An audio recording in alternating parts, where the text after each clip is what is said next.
이런 경험을 종종 하게 됩니다. 어떤 사람이 잘못된 행동을 했습니다. 이때 많은 사람들이 그의 잘못된 행동을 두고두고 곱씹으면서 비판을 합니다. 어떤 경우는 죽었는데도 옛날에 그 사람이 그런 잘못을 했어 하면서 부정적인 평가를 합니다. 반대로 똑같은 사람이 좋은 일을 했습니다. 금방 잃어버립니다. 그 사람이 그런 일 했나? 마치 전혀 그 사람과 좋은 일과는 상관이 없는 것처럼, 늘 그 사람은 잘못하고 산 것처럼 그렇게 우리가 그를 부정적으로 평가하게 됩니다. 사람은 긍정적인 일보다 부정적인 일을, 잘한 일보다 못한 일에 대해서 더 많은 기억과 비판을 하는 경향이 있습니다. 그래서 물건값을 올린 거는 되게 기억 잘합니다. 물건값을 내린 거는 기억 안 합니다. 물건값을 올랐을 때 내가 불편했던 것만 기억한 겁니다. 그래서 장사하는 사람들은 물건값 안 내립니다. 내려도 칭찬을 못 받습니다. 이것을 심리학에서는 자기 추궁이라고 표현합니다. 사람이 잘못되고 그리고 실수하고 실패했던 것이 계속 마음에 남아있다는 겁니다. 나 자신이. 그런 인식을 가지고 다른 사람을 대하는 겁니다. 그러니까 배우자가 잘해준 것도 있는데 못해준 것만 평생 그렇게 야단을 치는 겁니다. 그러니까 자기 인식이 자기에게 부정적이기 때문에 남도 부정적으로 비판하고 평가하려는 경향이 너무 짙습니다. 이것을 성경에서는 인간의 죄성의 한 단면이다 말씀을 하십니다. 로마서 2장 15절에서 바울이 우리 안에는 죄성이 있는데 그 죄성이 내 죄를 자꾸 들추어낸다. 내가 잘못한 거, 지난날 실패했던 것, 지난날 온전치 못하게 행동했던 것을 막 들추어내서 나 스스로를 정죄한다.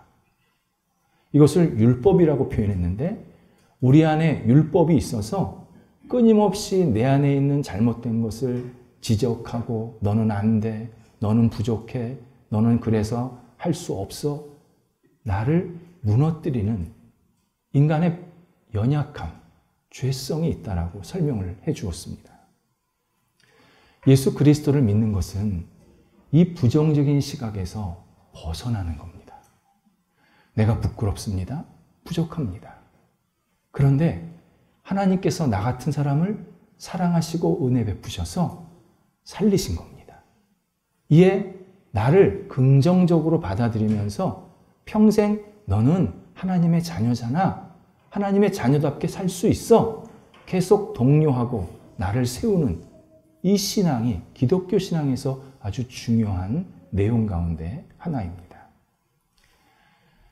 성경을 조금 읽어보신 분들은 제자 도마 매우 부정적으로 평가합니다. 도마는 부활하신 예수님을 믿지 않았어. 의심하는 제자야. 불신의 아이콘이야. 도마는 믿음이 없었어. 이렇게 우리는 평가를 합니다. 그런데 관계된 성경을 가만히 음미해 보면 우리가 지금 잘못 도마에 대해서 생각하고 있다는 사실을 깨닫게 됩니다. 도마만 부활하신 예수님을 못 믿은 것이 아니라 제자들 전체가 예수님의 부활을 믿지를 못했습니다. 예수님께서 이 땅에서 사역하실 때 내가 십자가에 죽는단다, 내가 부활한단다 몇 번 예고하셨습니다. 근데 제자들은 그게 머릿속에 들어와 있지 않았습니다. 마음으로 받아들일 수가 없었습니다. 실제로 예수님이 돌아가시면서 제자들은 충격을 받았고 예수님이 하신 말씀에 대해서도 역시 계속 잊어버리고 있었습니다.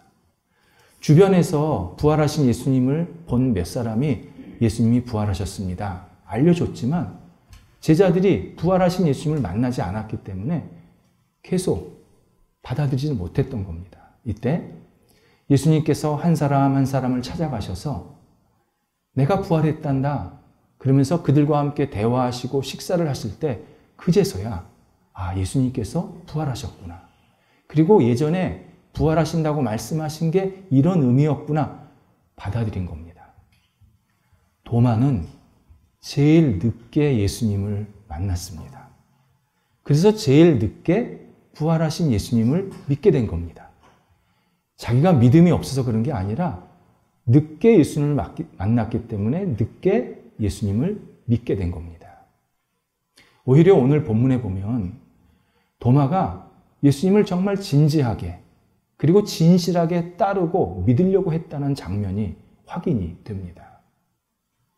예수님께서 핍박받았던 예루살렘을 향해서 다시 들어가시려고 하는 이유는 분명합니다. 고난받으시고 십자가에 못 박히시기 위함이었습니다. 하지만 제자들은 아직 십자가에 대한 이해가 없었습니다. 거기서 그렇게 곤욕을 치르시고 왜 또 들어가시려고 하지? 받아들일 수가 없었습니다. 그래서 심적으로 예수님과 함께하고 싶은 마음이 없었습니다.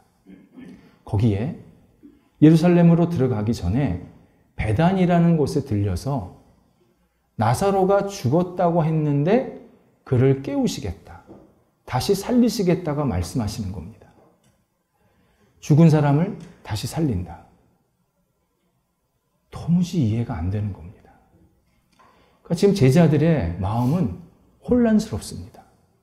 왜 예루살렘에 가시려고 하고 왜 죽은 사람을 살리실 수 있다고 말씀하시는지 아무것도 이해를 못하는 겁니다. 제자들이 나는 안 가. 이런 마음부터 예수님이 이렇게 무모하지? 예수님이 이렇게 왜 스스로 목숨을 가볍게 여기시지? 왜 우리를 같이 곤욕 속에 빠뜨리시지? 거부하는 마음이 있었습니다. 그래서 오늘 본문에는 나오지 않지만 제자들은 암묵적으로 서로 동의한 겁니다. 우리 가지 말자. 눈짓으로, 손짓으로. 예수님 지금 이거 무리야.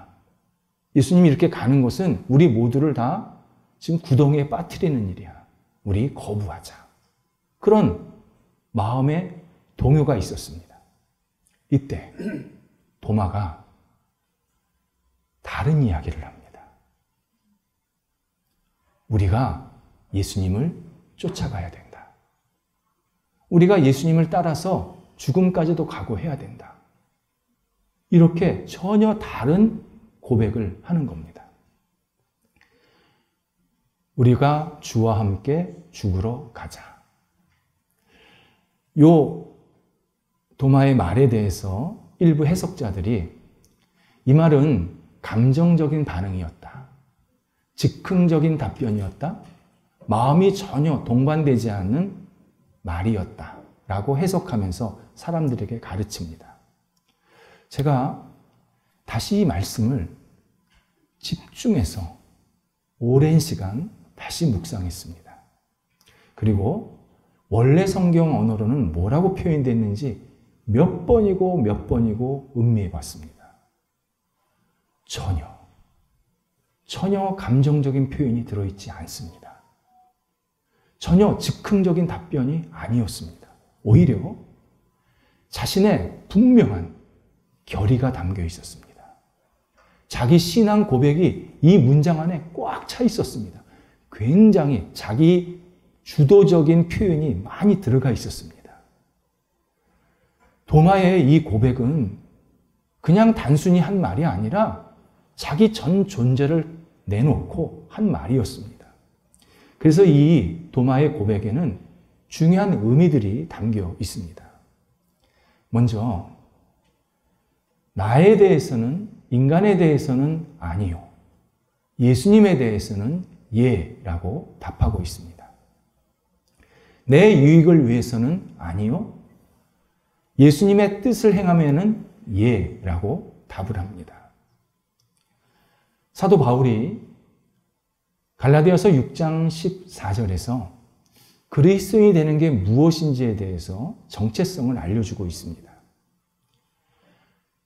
세상에 대해서는 못 박히는 일이고 그리스도의 십자가를 자랑하는 일이다. 이렇게 역설적이지만 좀 반대의 표현을 한 겁니다. 세상에 대해서 못 박혔다. 세상의 방식, 세상의 칭찬, 세상의 자랑, 세상의 높임에 대해서는 과감히 아니요 라고 말할 수 있어야 된다. 아니요 라고 말하는 게 버리라는 뜻이 아니라 그게 최종 목적이 아니라는 겁니다.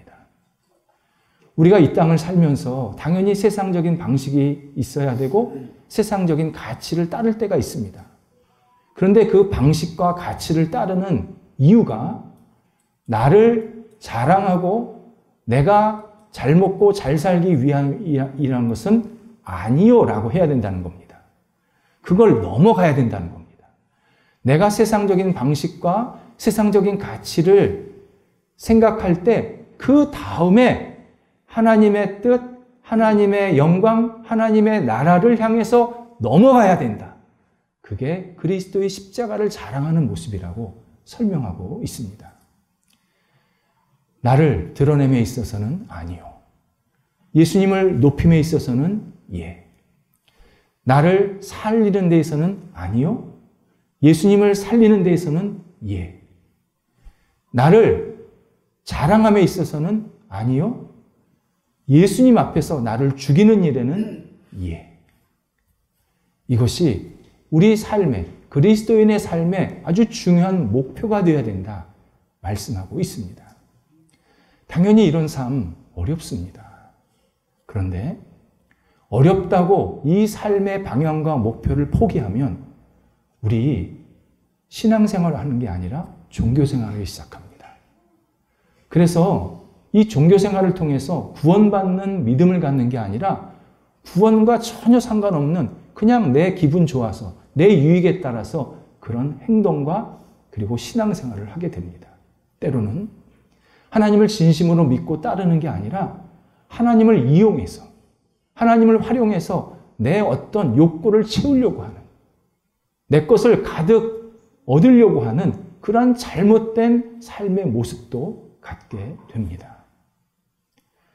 중요한 진실이 있습니다. 나에 대해서 살고 예수님을 낮추면 내가 결국 죽습니다. 나에 대해서 부인하고 예수님에 대해서 높이면 예수님께서 나를 살리십니다. 놀라운 진실입니다. 사도 바울이 부활하신 예수 그리스도를 만나기 전에 모든 것이 자기 기준이었습니다. 공부도 많이 했고 똑똑했고 가문도 좋아. 선생님, 자기 스승도 훌륭해. 부족할 게 없었습니다. 그래서 자기 지식, 자기 율법, 자기 열정, 자기 기준을 가지고 모든 일을 다 판단했습니다. 그래서 아주 자신 있게 했던 것이 그리스도인을 핍박하는 일이었습니다. 예수와 사람과 분리시켜야 된다. 예수는 심각한 죄인이다. 이 죄인을 사람들이 믿으면 안 된다. 이런 자신감을 갖고 예수 믿는 사람들을 핍박했습니다. 그럴 때 바울의 영혼은 점점점 죽어갔습니다. 부활하신 예수 그리스도를 만나고 나면 바울이 큰 깨달음을 얻게 됩니다. 내가 내 기준으로 살았구나. 예수 그리스도를 기준으로 살면 내가 다시 살아나는구나. 이걸 깊이 깨달으면서 그 다음서부터는 자신을 부인하고 예수 그리스도의 십자가를 높이고 예수 그리스도가 가신 길을 그대로 받아들였습니다. 놀라운 일은요, 바울도 살고요. 바울을 만나는 사람을 살리십니다. 바울을 만나는 사람이 그리스도를 만나게 하신 겁니다. 복음을 만나게 하십니다. 그래서 주변 사람들이 계속 살아나면서 그 복음 속에서 기쁨이 넘쳐나고 감사함이 넘쳐나는 생활이 되게 하시는 겁니다. 바울이 자신을 죽이고 그리스도를 높였더니 본인도 살고 주변 사람들 살리는. 그래서 바울이 가는 곳곳마다 교회가 세워지고 신앙의 모임이 세워지고 영적으로 풍성한 열매들이 맺히는 결실들이 있는 그러한 삶으로 계속 나아가게 만드십니다. 신앙생활하면서 기쁨이 없는 신앙과 기쁨이 있는 신앙의 차이가 있습니다. 기쁨이 없는 신앙생활은 대부분 예수 그리스도가 이혈령 비혈령이 됩니다. 이럴 때는 예수를 믿는다 하고 저럴 때는 예수와 관계없이 삽니다. 이럴 때는 나는 예수 믿는 사람으로 내가 교회 다닌다고 얘기하고 내가 좀 불리할 때는 싹 뒤돌아서서 저는 교회를 모릅니다. 또는 교회를 비판을 합니다. 신앙의 모임을 비판하고 예수 그리스도에 대해서 모른 채 합니다. 철저히 내 중심적으로 신앙생활하기 시작하면 하나님께서 그에게 기쁨을 주실 수가 없습니다. 그러니까 신앙생활 한다고 하지만 전혀 마음이 기쁨이나 감사가 차고 넘치지가 않습니다. 기쁨 있는 신앙은 모든 것의 바탕에 예수 그리스도가 계십니다. 내가 어떤 말을 한다, 어떤 행동을 한다, 어떤 판단을 하고 어떤 계획을 세운다, 항상 예수 그리스도가 중심에 계십니다. 예수 그리스도가 지금 나에게 뭘 얘기하실까? 예수 그리스도가 내가 어떻게 행하라고 하실까? 이것을 늘 생각하면서 그 길을 찾아갑니다. 그러면 예수 그리스도가 기쁨의 근원이시기 때문에, 기쁨을 주시는 분이기 때문에 그 밑바탕이 우리 안에 있기 때문에 끊임없이 샘솟는 듯한 기쁨을 채워주십니다. 그뿐이 아닙니다. 나만 기쁜 게 아니라 옆 사람도 기쁩니다. 그래서요, 기쁘게 신앙생활하는 사람 옆에 보면 기쁘게 생활하는 사람들이 반드시 있습니다. 우울한 사람 옆에는 늘 울적한 사람들이 같이 모여요. 근데 기쁨과 감사함으로 생활하는 사람들을 보면 같이 모이면서 막 그게 잘 전달이 되어서 자신의 마음속에 있었던 잘못된 마음들이 싹 사라지고 더 건강한 마음으로, 기쁜 마음으로 계속 회복되고 성숙되는 모습을 보게 됩니다. 그런 면에서 또 하나 도마의 고백이 의미가 있습니다. 도마가 표현을 권유형으로 하고 있습니다. 도마가 나 예수님 쫓아갈 거야. 나 끝까지 예수님 따를 거야. 그렇게 표현하지를 않았습니다. 우리 주님과 함께 죽으러 가자. 이 말 제자들에게 달궈하는 말이 아닙니다. 제자들에게 용기 주는 말 아닙니다. 격려하는 말 아닙니다. 그런데 도마는 이게 맞다는 겁니다. 이게 진실이고 진리의 길이라는 겁니다. 우리가 예수 그리스도를 끝까지 따라가지 않으면 우리는 희망 없어. 우리는 예수님이 어떤 길로 가시든 같이 가야 돼. 우리 같이 가자. 이렇게 주변 제자들을 독려하면서 이끄는 그러한 모습을 보여주고 있습니다. 기독교 신앙의 큰 특징 가운데 하나가 남을 잘되게 하는 신앙입니다. 우리 흔히 그런 말 하잖아요. 공부하면 남 주냐? 네가 잘 되는 거지. 기독교 신앙은요, 공부해서 남 주는 신앙입니다. 내가 받은 은혜, 내가 받은 사랑을 너무 벅차서 막 주변 사람들에게 나눠주면서 같이 잘되게 하는 신앙이 기독교 신앙입니다. 그래서 기독교 신앙이 들어간 사회, 나라는요, 항상 같이 잘되는 그러한 합력의 모습을 계속 보여왔습니다. 기독교 신앙에 들어가면 제일 먼저 정치 체제가 바뀌어요. 자유민주주의. 기독교 신앙이 빠지면요, 자유민주주의가 없어요, 잘. 한번 세상을 돌아보세요. 기독교 신앙이 딱 들어가면 자율적으로, 민주주의가 뭡니까? 옆 사람을 잘 되게 하도록 서로 협력하는 거 아닙니까? 나 혼자 다 하는 거, 그건 독재고 전체주의죠.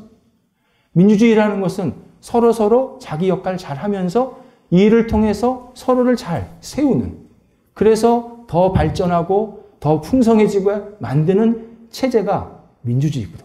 근데 그걸 자율적으로 한단 말이죠.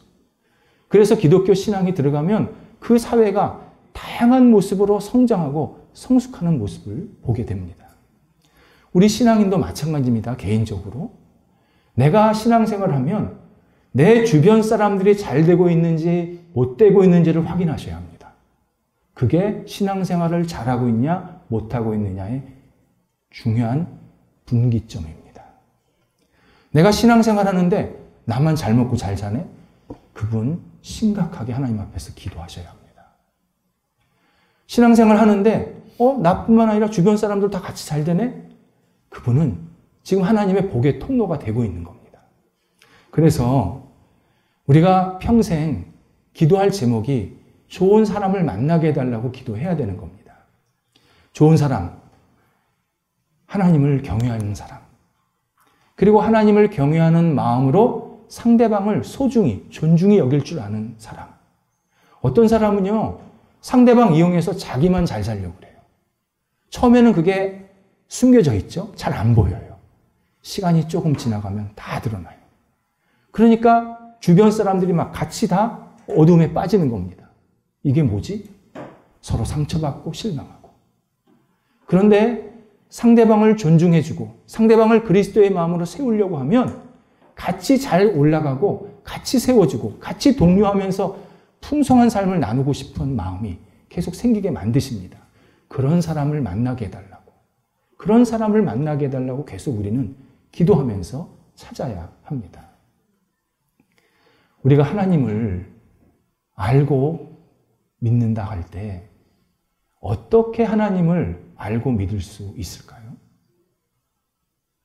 굉장히 중요한 질문인데 많은 사람이 간과하고 있습니다. 이런 비유를 들 수가 있습니다. 20세기가 들어오면요, 과학이 급격하게 발전하게 됩니다. 그 이유가 과학이 다양한 방법을 찾으려고 했기 때문입니다. 20세기 전까지는요, 과학이 본질을 알아야 방법을 알 수 있다. 이걸 계속 고수했습니다. 근데 20세기가 들어오면서 생각을 바꾼 겁니다. 과학 분야에서 한번 찾아보자. 다양하게 시도해보자. 이런 방법, 저런 방법, 이런 방법, 저런 방법 한번 우리가 도전해보자. 그러다 보면 본질에 더 가깝게 갈 수 있을 것이다. 그렇게 전제를 하고 간 겁니다. 결과 놀라운 일들이 계속 벌어지는 겁니다. 예를 들어서 1960년대 초까지 달에 관한 연구, 완전 초보였습니다. 태양이 달에 빛을 비치면 그 달빛 보고 인류는 연구했습니다. 아, 달의 크기는 이 정도, 달은 이 정도의 온도일 거야, 이런 환경이고 이런 물질로 구성이 되어 있을 거야. 달빛 보고. 그러다 보니까 달에는 토끼가 열심히 방아치고 있어. 그런 표현도 다 나온 겁니다. 그런데 60년대 초부터 우리 달에 직접 가는 방법을 찾아보자.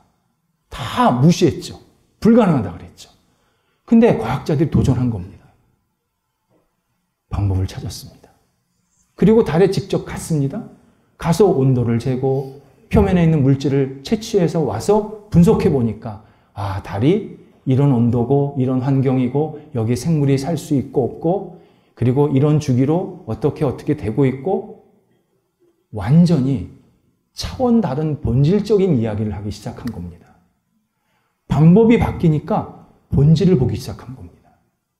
기독교 신앙도 마찬가지입니다. 기독교 신앙은 과학처럼 그렇게 섬세하고 획기적인 방법이 있는 건 아닙니다. 기독교 신앙이 하나님을 알고 믿을 수 있는 방법, 큰 틀 정해져 있습니다. 성경. 성경 벗어나서 하나님 알겠다. 그분 금세 이단됩니다. 그리고 잘못된 하나님 경험합니다. 우리는 성경을 근거로 하나님을 알고 믿을 수밖에 없습니다. 그리고 내가 한 경험이 이 성경의 근거에서 옳은 것인가를 계속 체크를 받아야 됩니다. 성경이 우리의 큰 틀입니다. 그런데 성경에 내용이 너무 많아요. 너무 다양합니다. 그럼 뭐를 이 가운데서 먼저 잡고 하나님을 알아야 되느냐? 이게 숙제입니다. 이 방법론이. 어떤 사람은요, 자기가 읽고 싶은 대로 성경을 읽어서 하나님을 오해합니다. 예를 들어서 구약 성경만 열심히 읽어가지고 하나님은 전쟁하는 하나님, 하나님은 사람을 죽이는 하나님, 하나님은 갈등을 일으키는 하나님이라고 오해를 합니다. 그래서 일부 극단적 이슬람주의자들, 그리고 일부 아주 근본주의적 유대인들이 전쟁을 일으키고 있는 겁니다.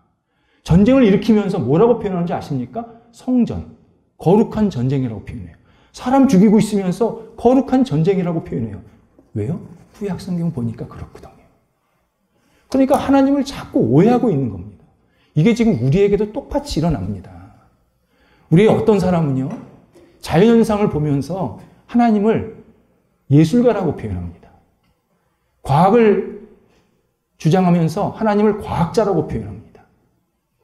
인간을 보면서 하나님을 인문주의자라고 표현합니다. 틀린 내용 하나도 없습니다. 근데 맞는 내용이 없습니다. 왜요? 하나님을 과학자, 예술가, 인문학자 그렇게 딱 찍을 수가 없는 겁니다. 너무 스펙트럼, 범위가 너무 넓어서 하나님을 그 한마디로 표현할 수가 없는 겁니다.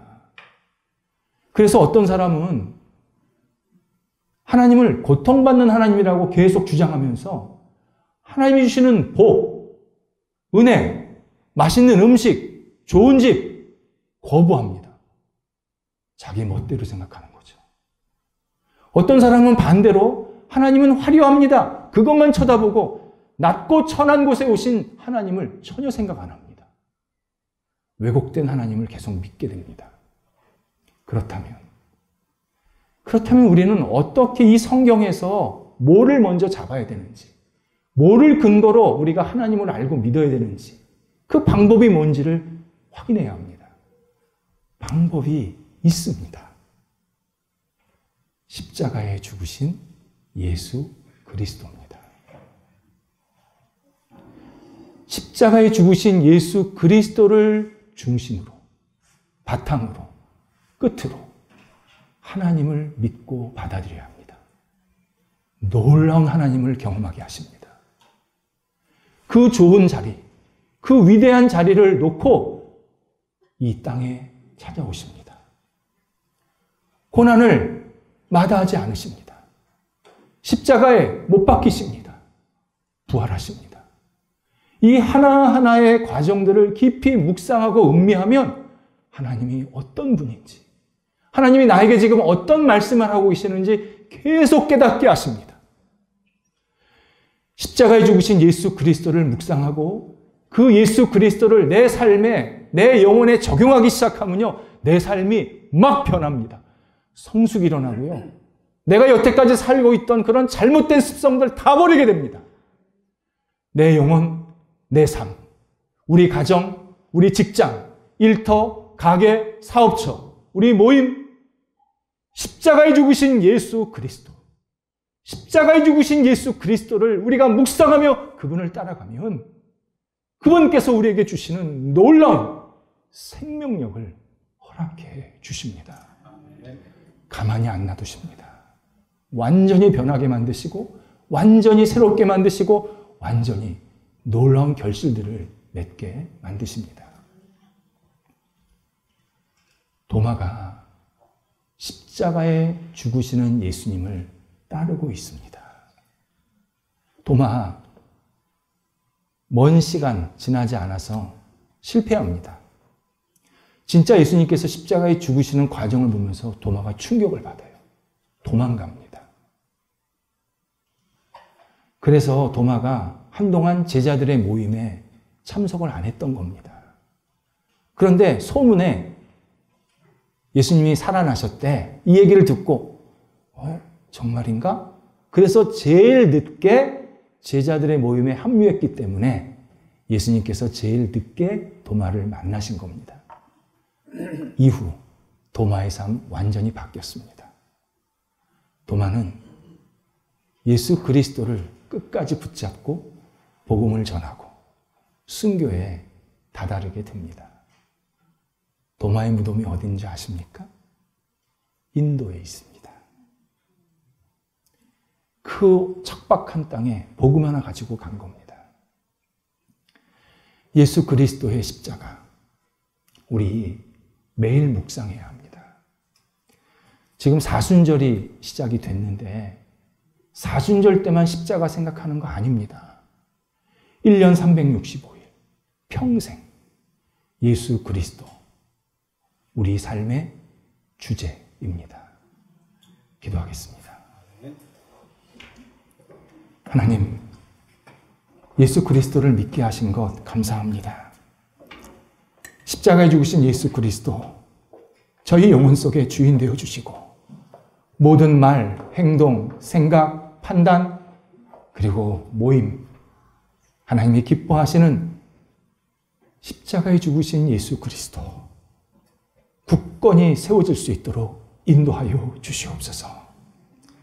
저희들의 생각을 멀리하게 하시고 십자가에 죽으신 예수 그리스도를 붙잡고 날마다 승리하게 도와주셔서 우리를 일으키시는 예수님, 우리를 헌신하게 하시는 예수님, 우리를 주님 안에 거하게 하시는 예수님을 온전히 바라보며 매일매일 십자가의 삶이 온전히 드러날 수 있도록 역사하여 주시옵소서. 예수님의 이름으로 기도드립니다. 아멘.